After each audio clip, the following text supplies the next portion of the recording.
Lagi ka sa isipan ko, oh mahal ko, oh mahal ko. At sana ay ganyan ka rin, iibigin mo ko. Yan ang tanging dalangin. Ikaw ang tanging ligaya at tanging pag-asa sa puso ito mula nang makilala ka. Ang damdamin kong ito di main.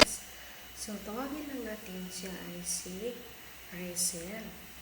So, mag-share din ako sa mga kwento, guys. Si Rachel ay lumuha. Umiyak siya at siya ay nasasaktan. Oo.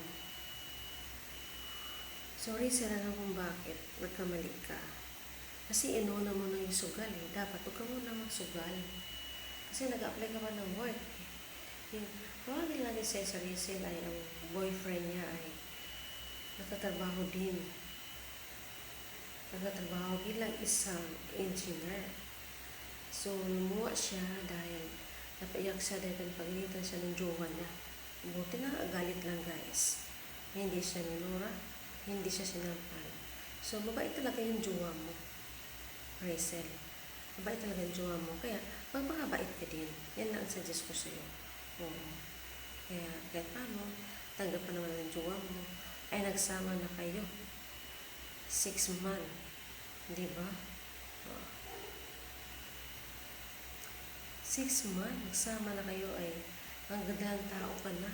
3 months. Wow, congrats. So, ingat. Ingat. Huwag lang madulas. Huwag ka lang madulas sa sahig kasi alam kung bakit. Makukunan ka. Oo. Nangyari na rin sa akin yan, Rachel, dati. Oo. Kasi alam mo naman, maarte ako. Gusto ko malinis ang sahig. Mas lalo na pagdating sa danan, gusto ko malinis talaga, guys. Nagkamali lang ako doon at hindi ko tinanggal yung aking sinilas. Siyempre, nadulas ako. Siyempre, yung likod ko tumama sa sahig. Biglang bumaksak. So, alam bakit, guys, kung bakit? 4 months na nakunan ako. Grabe talaga. As in, masakit pala pag makunan ka. Totoo yan, guys. Parang gusto mo uyak, sumigaw, at hindi mo alam anong gawin sa sarili mo. Siyempre, yung oras na yun, Rachel, naras pa naman talaga ako. Oo, sa Quezon City. Sa De Los Santos ako. Totoo yan. Alam mo rin kung bakit. Yung aking bunso, pinanganak ko yan. Pinanganak ko sa De Los Santos, sa Quezon City. Oo, siyempre, private yun, guys. Private siya. Saka, mabait yung mga doktora, mga doktor, mabait sila. Pagod lang, guys, mga nurse, mabait sila. Ano yan? Yeah. Diyan ko rin pinanganak yung aking bunso sa Quezon City.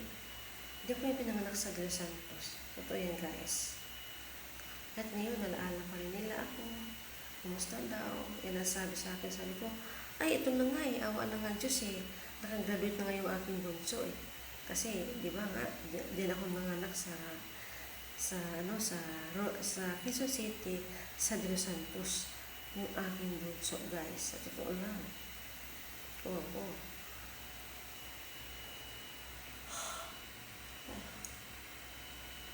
Yeah. Hi guys, good night, good night sa lahat. Yan, so maglala-gala lang tayo bukas. Alam niyo kung bakit, inantok na talaga ako, guys.